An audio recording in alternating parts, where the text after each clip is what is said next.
মানে আমি এখানকার কিছুই চিনি না, তোর বড় ভাই আসবেন মানে তুই যাস না, আমার দিয়ে যাস না, আমার এখানে একা ভয় করছে, মানে আমি এখানকার কিছুই চিনি না, তুই যাস না আমার দিয়ে, মানে তোর বড় ভাই আসবে না। আরে বন্ধু, ওইটা বাগানের ভিতরে একজন পড়ে রয়েছে, চল তো যেয়ে দেখি। হ্যাঁ বন্ধু, চল চল চল। আরে চাচা, আপনার কি হয়েছে? বাগানের মধ্যে আপনি পড়ে রয়েছেন কেন? ওঠেন ওঠেন। আরে চাচা, হ্যাঁ হ্যাঁ, আপনি উঠে বসেন। আরে কাকা, আপনার কি হয়েছে? আপনি এই বাগানের মধ্যে পড়ে রয়েছেন কি করতে? হ্যাঁ কাকা, আপনার এভাবে এখানে কারা ফেলে দিয়েছে? আমার দুই ছেলে আমার ডাক্তারখানায় নিয়ে যাওয়ার নাম করে এখানে ফেলে দিয়ে গেছে, আমি তো এখানে আর কিছুই চিনি না, আর আমার দুই ছেলে মনে হয় আমার আর নিতে আসবে না, আমি এখন কনে যাবো?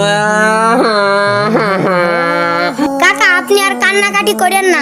বন্ধু চল আমরা একটা কাজ করি, কাকার আমাদের সাথে নিয়ে যাই। ঠিক বলেছিস বন্ধু, চল নিয়ে যাই। আমাদের চারপাশে এমন অনেক ঘটনাই ঘটে। অসহায় বাবা ভিডিওটির মাধ্যমে আমরা এই মেসেজটাই দিতে চেয়েছি যে বাবা মা বৃদ্ধ হলে তাদেরকে অবহেলা করবেন না। আমাদের ভিডিওটি যদি আপনাদের ভালো লাগে তাহলে সাবস্ক্রাইব করে আমাদের পাশে থাকবেন। ধন্যবাদ।